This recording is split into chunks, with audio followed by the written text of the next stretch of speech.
Fala pessoal, então agora nós vamos começar oficialmente então a nossa introdução à palavra de Deus.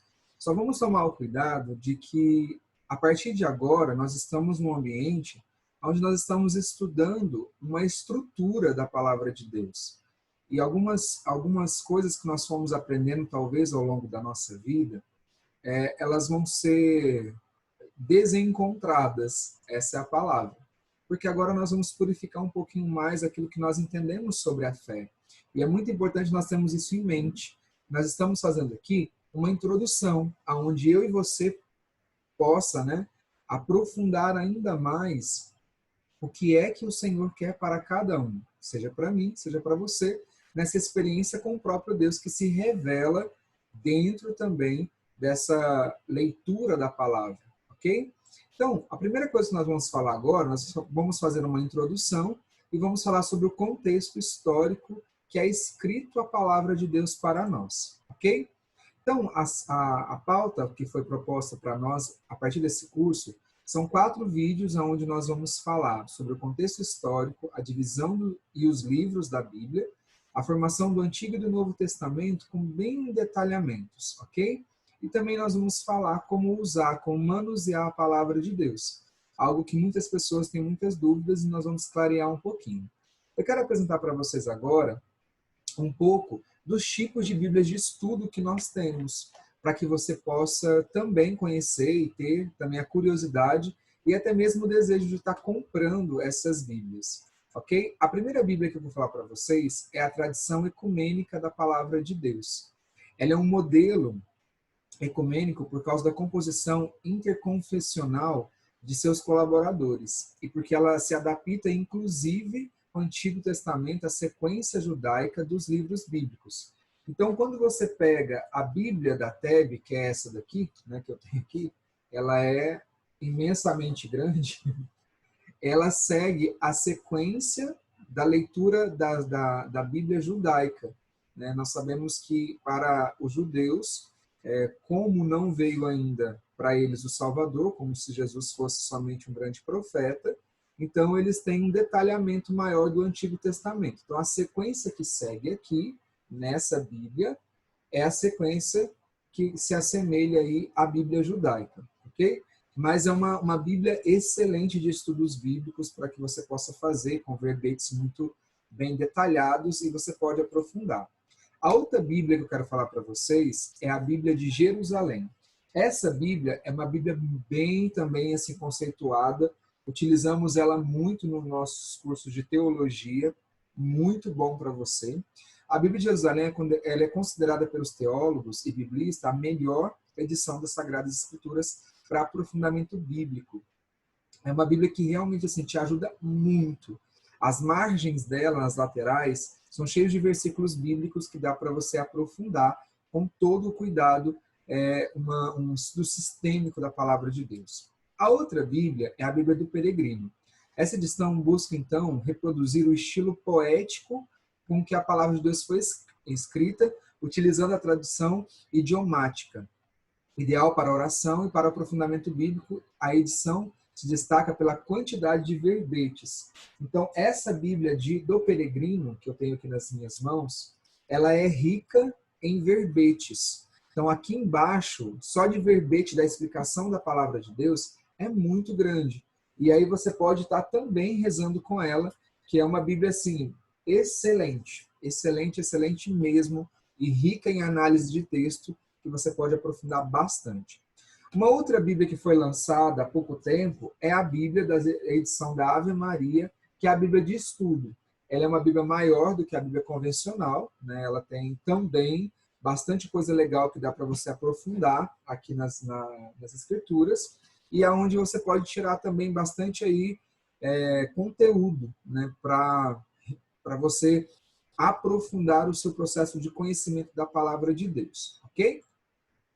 Então, antes de começar a falar sobre a inspiração da Bíblia, o que eu lhe aconselho a fazer? Antes de tudo, pause esse vídeo agora.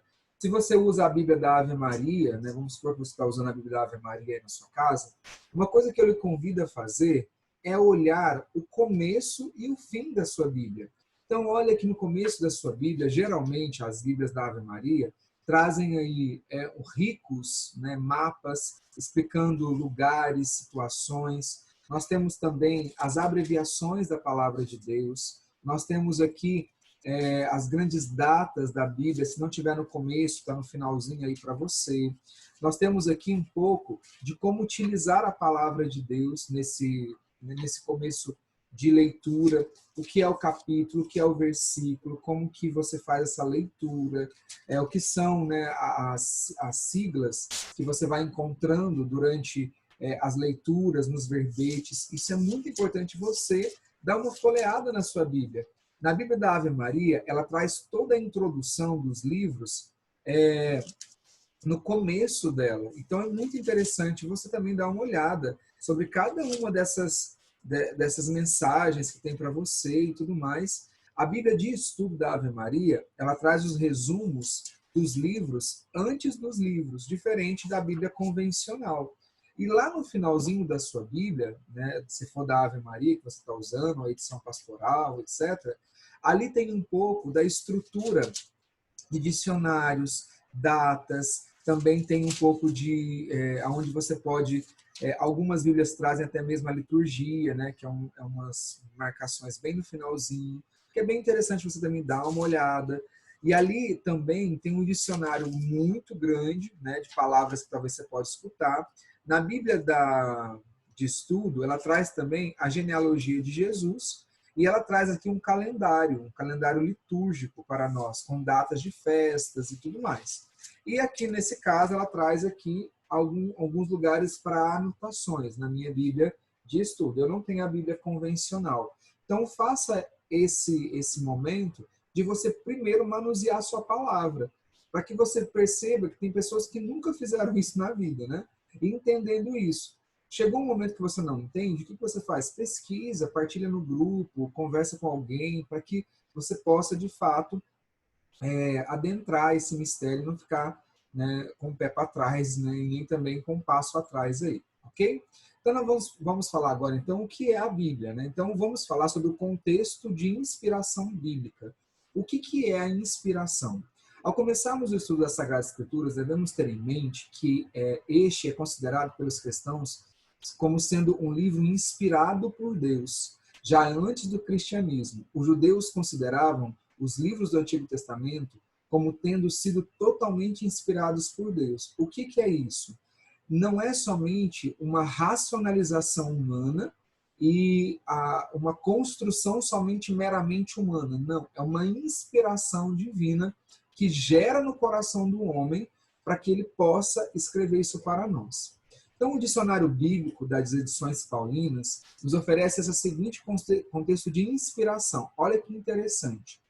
A ação exercida pelo Espírito Santo sobre os escritores sagrados para determiná-los a escrever com seu concurso especial e sob a sua direta influência as verdades que seriam que queria manifestar por este meio aos homens, ação total que por ela Deus é o principal autor dos livros sagrados, mas com a colaboração de auxiliares humanos, seus órgãos inteligentes e livres e autores secundários da Escritura, e com o conteúdo dos mesmos é todo inteiro a palavra de Deus escrita.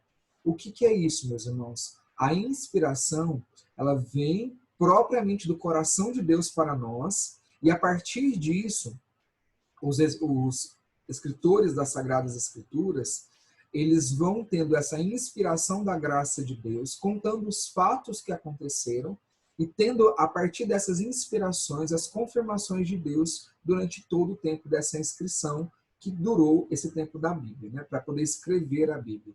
Para bem compreender, então, a inspiração, devemos ressaltar alguns pontos. Primeiro, a inspiração bíblica não é uma espécie de êxtase místico, onde o agiógrafo, que é aquele que escreve a palavra, que escreveu a palavra de Deus, sem saber direito o que está escrevendo. A inspiração bíblica não dispensa a participação do autor sagrado e nem a sua compreensão do que está escrevendo. Então, todos aqueles que escreveram a palavra de Deus, aqueles que estiveram ali manuseando, eles não tiveram assim um surto, saíram do tempo escreveram. Não, eles tiveram uma inspiração e através dessa inspiração eles foram colocando em palavras que o nome que nós damos para este escritor é o agiógrafo. A inspiração bíblica não é também a revelação de verdades desconhecidas pelos agiógrafos, como acontece muitas vezes nos casos dos profetas. A profecia e a inspiração são dois carismas diferentes. A inspiração acontece quando, por exemplo, o autor sagrado descrevia fatos documentados em fontes históricas, sem receber uma espécie de revelação divina. Então, nós precisamos entender a diferença da profecia para a inspiração nesse sentido. O profeta, ele muitas vezes tem as revelações desconhecidas a ele, de fatos, acontecimentos, situações. Já o agiógrafo, não. Por inspiração divina, ele já tem essas revelações dentro dele, os acontecimentos, e ele vai ali escrevendo à medida daquilo que é ação de graças também dentro do coração dele. Deve-se ressaltar, então, de fato, o que vem a ser a inspiração bíblica. Preste atenção. A inspiração, como a temos nas Sagradas Escrituras, é a iluminação da mente do autor por Deus para que este possa transmitir uma mensagem fiel ao pensamento de Deus. Antes de iluminar a mente, contudo, o Espírito Santo fortalece a vontade do agiógrafo para que este possa escrever o que de fato percebeu. Então, é todo um movimento de deixar também Deus com que faça através desse autor toda essa inspiração da graça. Como é belo ver isso a partir de tudo que nós já experimentamos da palavra de Deus até hoje. Fatos, acontecimentos, situações, uma ação divina de Deus que dá ao homem a compreensão do pensamento do próprio Deus para aquele tempo, para aquele momento, para aquela situação. É algo extraordinário da graça de Deus. Assim sendo, podemos dizer que a Bíblia é um livro humano divino. Humano porque em nada Deus dispensa o trabalho racional do agiógrafo, divino porque é Deus quem acompanha passo a passo o trabalho do autor. É a mensagem divina, uma roupagem humana. Olha que interessante. Isso é muito importante nós entendermos que é a graça de Deus que se manifesta no coração do homem, dando a ele um dom de compreensão de tudo isso, e a partir disso ele vai fazendo o quê? Escrevendo. É muito lindo. Não podemos nos esquecer da finalidade da inspiração bíblica, que é estritamente religiosa. Os livros bíblicos não foram escritos com a finalidade de ensinar ciências naturais, mas sim para nos mostrar o caminho da salvação oferecida por Deus. Não há contradição entre a Bíblia e as ciências naturais, e nem devemos esperar das Sagradas Escrituras que esta seja um tratado de biologia ou de física. Nós não podemos olhar a Bíblia e ler a Bíblia com uma linguagem meramente científica, porque senão nós vamos tirar aquela ação de graça da inspiração de Deus, que Deus deu ao coração do agiógrafo para ele poder escrever. Então, nós não podemos olhar algumas leituras meramente, como a gente fala, ipsis literi da palavra, né? Se você for entender a Bíblia meramente do que ela está escrito, num contexto bem leigo, você vai percebendo assim que algumas coisas não se encaixam, porém não é que ela contradiz aquilo que é, ao contrário, ela foi feita para nos inspirar e nos trazer essa experiência com o sagrado, que é o próprio Deus na nossa vida. Então não é um tratado de biologia e nem de física, longe disso. É um momento em que Deus faz um encontro com a sua criação, que é onde ele fala para nós aquilo que ele quer. Se nós lermos, então, e eu quero ler para vocês, Neemias 8, capítulo 8, versículo 1 a 12. Eu queria que você pegasse na sua Bíblia, eu não sei qual é a edição que você está usando, eu vou usar a minha edição de Jerusalém, que é a Bíblia que eu uso para estudos bíblicos e também para oração e tudo mais, e que você acompanhe agora essa leitura bem sistêmica e faça anotações aí no seu caderno a partir disso. Então, Neemias, capítulo 8, versículo de 1 a 12. O povo se reúne, então, para ouvir a leitura do livro sagrado. Então, a Bíblia ela sempre foi e sempre será para nós um eixo de ligação, um núcleo para que nós possamos partilhar. Então, vamos ler. Versículo 1. Todo o povo se reuniu como um só homem na praça, situada defronte à porta das águas. Disseram aos escribas, ao escriba Esdras, que trouxesse o livro da lei de Moisés, que Yahvé havia prescrito para Israel. Então o sacerdote Esdras trouxe a lei diante da assembleia, que se compunha de homens, mulheres e todos os que tinham o uso da razão. Era o primeiro dia do 7º mês. Na praça, situada diante da porta das águas, ele leu o livro desde a aurora até o meio-dia, na presença dos homens e das mulheres e dos que tinham o uso da razão. Todo o povo ouvia atentamente a leitura do livro da lei. Os escribas, o escriba Esdras, estava sobre um estrado de madeira constituído para a ocasião. Perto dele estavam à sua direita Matatias, Sema, Anias, Urias, Eucias, Mancias, e à sua esquerda estava Fadaías, Misael, Melquias, Assum, Asbadana, Zacarias e Massolam. Esdras abriu o livro à vista de todo o povo, pois ele dominava todo o povo, e quando ele o abriu, todo o povo se pôs de pé. Então Esdras bendisse a Yahvé, o grande Deus. Todo o povo, com as mãos erguidas, respondeu: Amém, Amém. E depois se inclinaram e se prostraram diante de Yahvé, com o rosto em terra. Josué, Bani, Serebias, Jamim, Acube, Sabatai, Odias, Macias, Selita, Azarias, Josabede, Hanã, Falaías, que eram levitas, explicaram a lei ao povo, enquanto o povo estava de pé. E Esdras leu no livro da lei de Deus, traduzido e dando o sentido. Assim podia-se compreender a leitura. Então, Sua Excelência Neemias e Esdras, o sacerdote e escriba, e os levitas que instruíam o povo, disse a todo o povo: Hoje é um dia consagrado a Yahvé, vosso Deus. Não vos entristeçais nem chorais. E que todo o povo chorava, ao ouvir a palavra da lei. Disse-lhes então: Ide, fazei uma refeição abundante, tomai bebidas doces e mandai porções a quem nada preparou, pois hoje é um dia consagrado ao nosso Senhor. Não vos afligeis. A alegria de Yahvé é a vossa fortaleza. E os levitas acalmavam todo o povo, dizendo: Calai-vos, hoje é um dia santo, não vos afligis. E todo o povo se retirou para comer e beber, distribuíram porções e se expandiram em grande alegria, pois haviam compreendido as palavras que lhe foram comunicadas. Então, aqui nós já vemos o nascimento do judaísmo, aonde eles sentavam em círculos, né, entre os homens e as mulheres e todo o povo que estava ali para compreender a palavra de Deus. Tinha ali os levitas que falavam sobre a lei, tinha também Neemias que ajudava, Esdras também que leu. Então, o núcleo para a nossa fé é a palavra de Deus que nos norteia para este caminho de graça e de abundância também. As dificuldades que nós encontramos, na maioria das vezes, para a leitura da Bíblia são a linguagem que é distinta. Então, se você pegar a linguagem dos profetas do Antigo Testamento, ela é um pouco diferente já do Novo Testamento.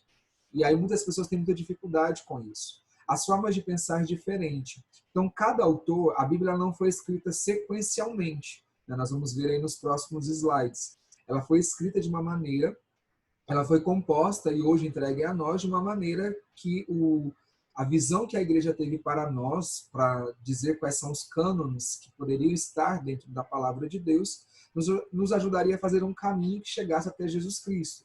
Então, tem formas de pensar diferentes de cada um. E ambientes diferentes. Umas acontecem em Israel, outra acontece em Roma, outra acontece nas prisões. E aí, isso tudo influencia também para a escrita da palavra de Deus. A falta de preparação. Então, o povo, quando vai para ouvir a palavra de Deus, são pessoas muito leigas. E que, às vezes, nesse nessa busca de conhecimento, se perde muitas vezes, porque não se prepara para poder purificar a sua fé. Então nós temos que tomar muito cuidado com isso também. A Bíblia é um livro difícil. Difícil porque é antigo, foi escrito por orientais que têm uma mentalidade bem diferente da greco-romana, da qual nós descendemos. Diversos foram os seus escritores, que viveram entre os anos de 1200 a.C. e 100 depois de Cristo. Isso sem contar que foi escrita em línguas que hoje são inexistentes ou totalmente modificadas, como o hebraico, o grego, o aramaico. Fato este que dificulta enormemente uma tradução, pois muitas vezes não se encontram palavras adequadas. Então, há muitas coisas que foram escritas que, quando foram transliteradas para nós, elas foram trazidas para nós, né, como tradução, elas não trouxeram o sentido que foi escrito naquela época. Então, essa compreensão é algo que nós precisamos detalhar muito, muito mesmo. Padre Léo, em um dos vídeos dele, ele fala sobre aquele versículo bíblico aonde coloca assim, que Jesus diz para o povo: eu sou o caminho, a verdade e a vida. Ninguém vai ao Pai senão por mim. E o Padre Léo fala que a tradução real é assim: eu sou o único caminho, a única verdade, a única vida. E aí, este único, ele dá todo o sentido, né, para aquela frase de Jesus potencializar o nosso coração de desejo a ele. Outra razão para se considerar a Bíblia um livro difícil é que ela foi escrita por muitas pessoas, às vezes até desconhecidas, em situações concretas e mais diversas. Por isso, para bem entender, é necessário colocar-se dentro das situações vividas pelo escritor, o que é de todo impraticável. Quanto muito, consegue-se uma aproximação metodológica deste entendimento. Como é que você vai entrar nisso? Você lendo a introdução do livro que você quer estudar. Se você for pegar a Bíblia para rezar, você não tem essa necessidade de adentrar a este mistério, né, de que está falando num contexto. Não, você vai adaptar a sua realidade do hoje. Mas quando você vai fazer uma exegese, um estudo real da palavra, o que você precisa fazer? Ir lá na introdução, entender qual foi o tempo que foi escrito, como era a situação civil, econômica, para que você entenda esse contexto. Então, o que é a Bíblia? A definição do Concílio Vaticano II para nós é assim: a Bíblia é um conjunto de livros que, tendo sido escrito sob a inspiração do Espírito Santo, tem Deus como autor e, como tais, foram entregues à Igreja. Então, nós precisamos entender muito isso. A Bíblia, ela não está acima da Igreja. Ela não está aqui em cima da Igreja. A Bíblia está sob a Igreja, porque quem deu a Bíblia para nós foi a Igreja. Então, a Bíblia que nós temos hoje, quem deu para nós foi a Igreja, né, com todos os livros necessários para a nossa compreensão de salvação. Então, nós não podemos fazer essa mudança de local, porque por mais que ela é a palavra de Deus, por inspiração do Espírito Santo, Deus nos deu, ele deu aonde? Dentro da Igreja. E isso é o mais importante para que nós possamos entender. Então, nós temos, então, os testamentos, né, que é o Novo e o Antigo Testamento. É uma tradução da palavra hebraica berit, que significa a aliança de Deus com o povo por Moisés. Na tradução dos 70, a palavra berit foi traduzida por ditaké, que em grego quer dizer aliança, contrato, testamento. Uma pequena observação: a tradução dos 70 é uma das versões mais antigas da Bíblia. Segundo a tradição, este trabalho teria sido realizado por 70 sábios da antiguidade, que é onde eles escreveram para nós o conteúdo em papiros, né, trazendo para nós toda uma linguagem regionalista e tradicionalista para nós. Então, a Dei Verbum, esse DV13, chama-se Dei Verbum, é um documento conciliar do Concílio Vaticano II, está dentro deste livro aqui também. Eu convido a você, se você puder ter ou quiser abaixar, também pode abaixar. Diz assim para nós: as palavras de Deus expressas em línguas humanas tornam-se imediatamente semelhantes à linguagem humana, como outrora o Verbo eterno do Pai, tomando a carne da fraqueza humana, se tornou semelhante aos homens. Então, a Dei Verbo fala isso para nós. O Concílio Vaticano II coloca-nos o quê? Coloca-nos a palavra de Deus nas nossas mãos para que nós tenhamos uma experiência com esse Jesus Cristo, uma experiência com este sagrado. Se você abaixar, eu também vou estar disponibilizando para vocês o PDF da Dei Verbo.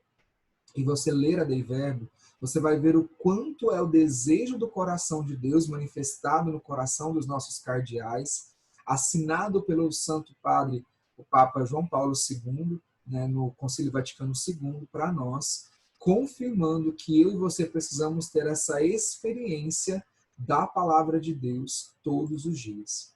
Então, nós vamos falar agora um pouquinho sobre quem é o povo da Bíblia, né, para que você entenda aí bem estrutural. A Bíblia surge em meio ao povo do Oriente, o povo de Israel. Este povo cria uma literatura que relata sua história, suas reflexões, sua sabedoria, sua oração. Toda essa literatura é inspirada pela sua fé no único Deus que lhes revela: estou sempre com vocês. O povo da Bíblia mora perto do mar Mediterrâneo, no Oriente Médio. Inicialmente, é um grupo de imigrantes vindo da Mesopotâmia, hoje conhecido como Iraque. São chamados hebreus e descendentes de Abraão. Muita gente quer ser dona desta terra onde moram esses hebreus. Os cananeus, outros moradores de lá, a chamam de Canaã. Os israelitas a chamam de Israel. Mais tarde, ela será chamada de Palestina, terra dos filisteus. Então, este lugar é muito disputado porque é a terra prometida que tem na palavra de Deus, aonde o Senhor faria jorrar leite e mel, onde estaria o maná e tudo mais. Então, nós percebemos que neste espaço, né, de mapas, se você olhar aí, através dos mapas, a Mesopotâmia ela está entre uma faixa do Oriente Médio, e aonde tem essas grandes guerras, porque foi aonde o Senhor prometeu ao povo, descendente de Abraão, essa vida, né? Não é uma vida fácil, mas uma vida agraciada, e aonde tem várias disputas dessa terra. Então nós vemos aí quem são os nossos patriarcas. Com Abraão se inicia a história do povo da Bíblia. Abraão sai da Mesopotâmia à procura de uma terra com a sua família e vai morar em Canaã. Isso se dá aproximadamente pelo ano 1850 a.C.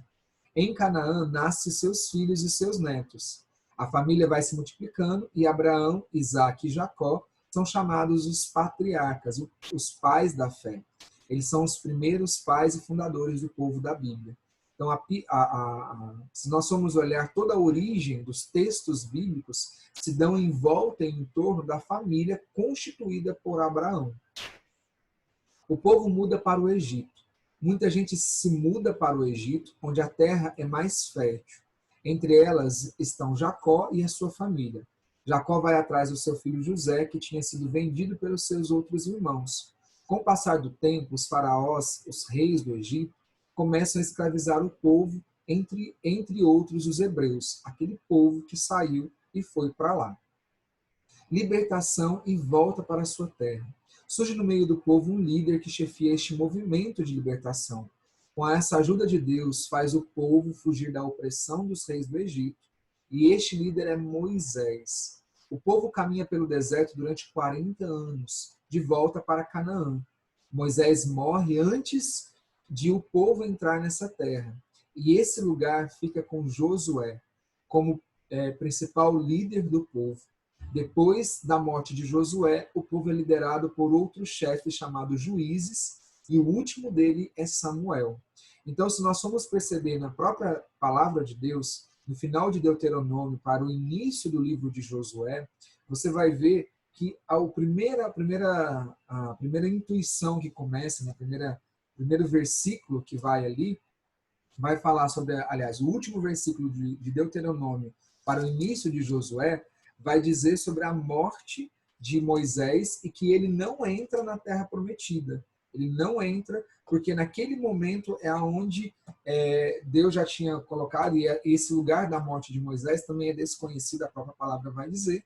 Josué assume, então, como líder, e assim começa um novo tempo para a história da Bíblia. Então, aí vem a época dos primeiros reis. Para ser mais forte contra os ataques dos seus inimigos, o povo deseja um rei, assim como tem outros povos vizinhos. O primeiro é o rei Saul. O segundo é Davi. A história de Davi ela é muito conhecida por todos nós, né? E é considerado o rei mais importante que o povo da Bíblia teve em toda a sua história.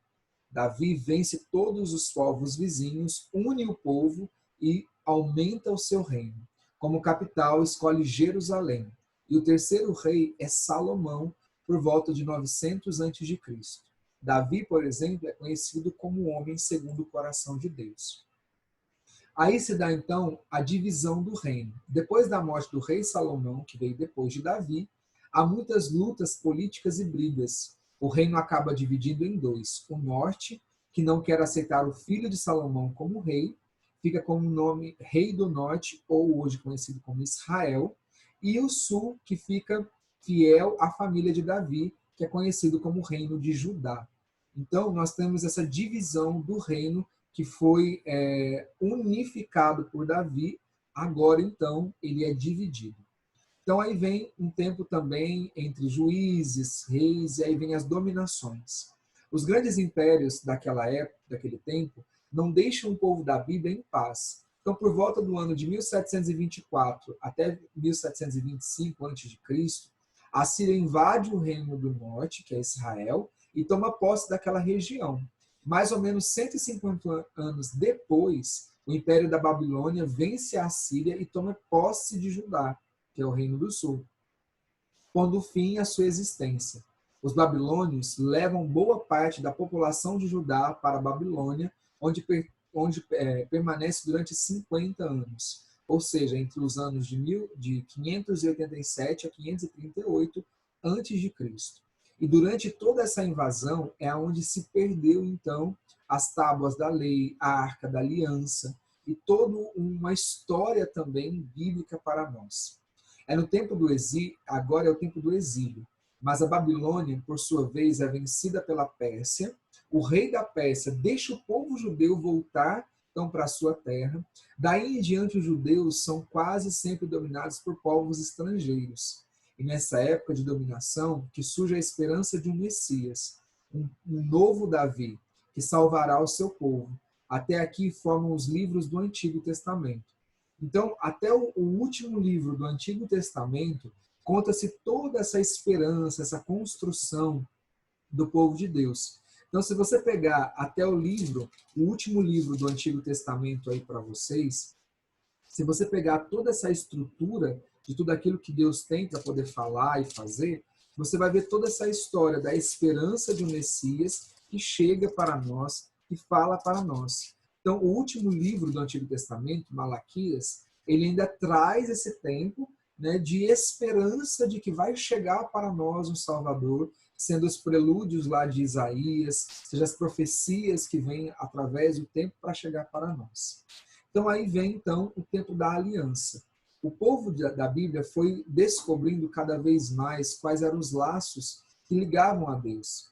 Dizem, Deus nos ama. Os profetas gostam de comparar a Deus com um marido todo dedicado à sua esposa. Nós vamos ver isso no livro do Cântico dos Cânticos, o único livro da Bíblia que em nenhum momento pronuncia o nome de Deus, mas fala da alma com o encontro do seu esposo. Deus é o esposo e o povo, a comunidade, é a esposa. Também gostam de outras comparações. O povo de Israel, em vez de procurar aliar-se ao império poderoso, faz uma aliança com o próprio Deus. Nós hoje chamamos de aliança o anel de casamento. Então, o porquê é que nesse tempo houve ainda esses grandes conflitos, né? Porque o povo de Israel, ele não quer se aliar ao império, as leis humanas, e por isso eles fazem uma aliança com Deus, à espera deste Messias que estava para chegar. E é porque o anel lembra o compromisso do casal, amor, fidelidade até a morte, assim o amor de Deus para com o seu povo. Por isso chamamos a Bíblia de o livro da aliança. Na tradução para outras línguas, a palavra aliança foi substituída por pacto e depois menos exatamente por testamento. Daí o uso das expressões Antigo Testamento e Novo Testamento para indicar a antiga e a nova aliança. Antigo e Novo Testamento indicam também a coleção de livros da Bíblia que trata da antiga e da nova aliança. Então, nós vemos toda a questão dos holocaustos, das ofertas, das entregas lá no templo, lá no Antigo Testamento, teve que fazer toda aquela purificação e tudo mais. E aí nós vemos a nova aliança na própria pessoa do Cristo. Deus também encaminha com o seu povo. Já vimos que inicialmente o povo da Bíblia é um punhado de gente simples, que vai crescendo e se multiplicando. Mas acontece coisas importantes na vida dessa gente. A mudança para o Egito, a pressão sofrida no país, a saída sobre a liderança de Moisés, a passagem pelo deserto. E assim o povo aprende a lutar e a observar e a refletir sobre tudo o que acontece. Então, todo esse tempo, também Deus caminhava com o seu povo. Tem um seriado, não sei se hoje ainda tem no Netflix ou deve ter na internet, chamado A Bíblia. E ele mostra muito essa construção, né, dessa vertente de que como se deu cada intervenção de Deus no meio da história. E por isso nós vamos concretizando ainda mais. Vão descobrindo a mão de Deus em tudo isso e expressam sua fé em celebrações festivas, em cantos e orações que nós podemos ver no livro dos Salmos. Contam de pai para filho as grandes obras de Deus, de volta à terra de Canaã, liderados pelos juízes, e mais tarde pelos primeiros reis, o povo vai se unindo mais. Começa a formar uma nação mais bem organizada, com uma certa liderança no mundo daquele tempo. E escreve o quê? A vida do povo, suas lutas, suas reflexões, suas orações, seus cantos. Assim a Bíblia vai sendo escrita e assim continua. Então, é muito importante nós entendermos que essa intervenção de Deus na história se dá porque o povo precisa disso. Né? Então, à medida em que Deus vai falando com os profetas, com aqueles que se aproximavam da graça, né? Aqueles que contemplavam Deus face a face, nós vamos ver Moisés na sarça ardente, nós vamos ver Samuel, que também tinha essa voz de Deus inquietante no coração, Daniel, que interpretava os sonhos para o rei, Nabucodonosor. Então, assim, nós vamos ver que essa intervenção de Deus é algo que vai vindo, e o povo vai escrevendo o que vai acontecendo. Esses agiógrafos que foram ao longo do tempo interpretando tudo isso para nós, vão concretizando isso com mais veemência e com mais cuidado para nós. A divisão do reino, as dominações estrangeiras, a volta para a terra, o povo vai vivendo, sofrendo, lutando, rezando, e outros escritos da Bíblia vão surgindo. Eles são obras especialmente de homens que falam inspirados por Deus, que são chamados profetas. Eles vão ajudar o povo a refletir melhor e a compreender o que Deus espera. Vão ajudar também o povo a viver melhor e acelerar, a lutar, a celebrar, a lutar e não perder a esperança. Os profetas, eles começam no tempo da sapiencial da Bíblia, os livros sapienciais, como o livro de sabedoria, os profetas, eles vão dando ao povo a esperança do Messias que havia de vir para libertar o povo dessa escravidão. A Bíblia é o reflexo de uma vivência do povo com seu Deus e de Deus com seu povo. Deus está na história do povo e por isso está na Bíblia.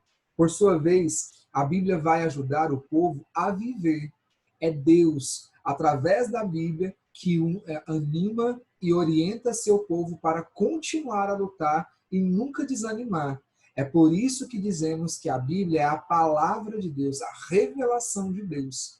Se vocês olharem no documento Dei Verbum, que eu acabei de falar um pouco antes, vocês vão ver que essa palavra revelação é uma palavra muito forte. E ela é só dada à única revelação de Deus, que é a palavra, né, para nós.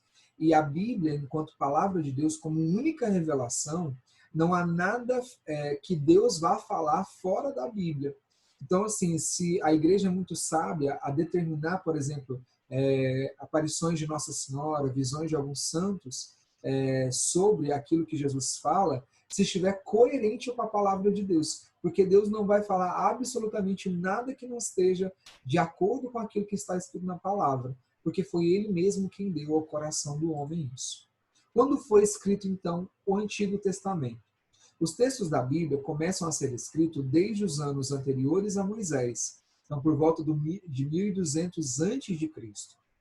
Escrever era uma arte rara e cara, pois se escrevia em tábuas de madeira, papiros e pergaminhos, couro de carneiro. Então, para poder escrever algo era muito difícil, era muito caro, porque custava-se muito. Então, à medida disso tudo, né, foi surgindo novos meios de passar de pai para filho toda essa tradição. Moisés foi o primeiro codificador das leis. e tradições orais e escritas de Israel. Essas tradições foram crescendo aos poucos por outros escritores no decorrer dos séculos, sem que houvesse uma catalogação rigorosa das mesmas. Assim foi se formando a leitura sagrada de Israel. Até o século XVIII, depois de Cristo, admite-se que Moisés tinha escrito o Pentateuco, que são os 5 primeiros livros da Bíblia. Mas nos últimos séculos, os estudos mais apurados mostram que não deve ter sido Moisés o autor desta obra. A teoria que a Igreja Católica aceita é a seguinte: o povo de Israel, desde que Deus chamou Abrão de Ur na Caldeia, foi formando a sua tradição histórica e judaica. Moisés deve ter sido quem fez a primeira codificação das leis de Israel, por ordem de Deus, no século 13 a.C. Após Moisés, então, o bloco de tradições foi enriquecido de novas leis devido às mudanças históricas e sociais de Israel. Então, dá-se a Moisés esse teor de que foi ele quem escreveu o Pentateuco. Porém, os estudos mais aprimorados demonstram que isso tudo foi uma agregação de todos os valores daquele povo. E é muito importante isso. A partir, então, de Salomão, por volta aí do ano de 972 até 932 a.C., passou a existir na corte dos reis, tanto de Judá quanto na Samaria, um grupo de escritores que zelavam pelas tradições de Israel. Eram os escribas e sacerdotes. Do seu trabalho, surgiram 4 coleções de narrativas históricas que deram origem ao Pentateuco. Vale lembrar, então, que o Antigo Testamento foi escrito aos poucos em épocas diferentes e por diversos autores, e por isso, às vezes, pode conter o mesmo assunto de maneiras diferentes. Outras vezes, no mesmo capítulo, estão entrelaçados textos da épocas distintas. Se você pegar as Bíblias de estudo, você vai ver que no lateral delas tem vários textos bíblicos que se complementam a partir disso. Então, como que foi conservado e multiplicado a palavra de Deus? Naquela época, se escrevia com tinta e caneta, em folhas de papiro, e depois costuradas para formar rolos, ou em pedaços de couro ou pergaminho, que depois foram ajustados em forma de livros.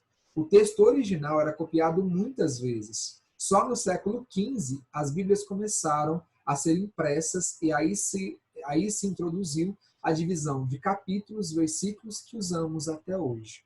Então, meus irmãos, aqui se dá o entorno de toda a construção da contextualização da palavra de Deus, que é somente assim, bem básico, se a gente for estudar bem aprofundado, é muito mais coisas, mas que dá para nós começarmos a entender essa construção da palavra de Deus, de tudo isso que ele tem para nós. Então, eu espero que te ajude todo esse conhecimento, faça as suas anotações, para que você também possa trazer, né, de fato, o concreto. O que ficou mais importante, volte o vídeo onde você realmente vê que é legal para você nesse momento, aprofundar tudo isso. E também nos textos que eu vou estar colocando para vocês, tem detalhamento de cada data, cada composição que você pode estar utilizando aí, tudo bem?